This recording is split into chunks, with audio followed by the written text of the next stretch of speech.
Die feesprogram bestaan uit die sangers en dan het ons ook sport wat ons doen en dan visvang, ribbraai kompetisie. So ons het 'n verskeidenheid van goed wat ons aanbied vir die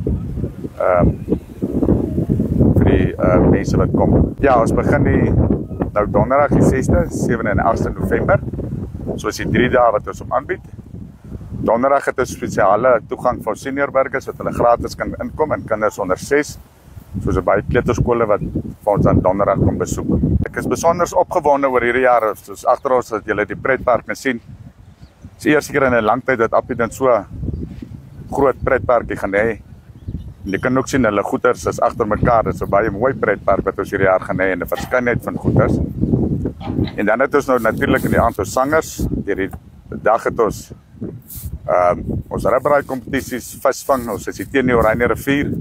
So ons is opgewonde om terug te wees op ons ou terrein op die eiland.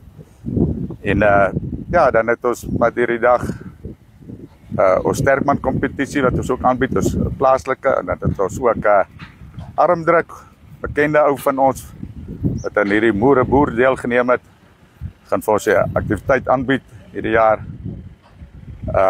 So as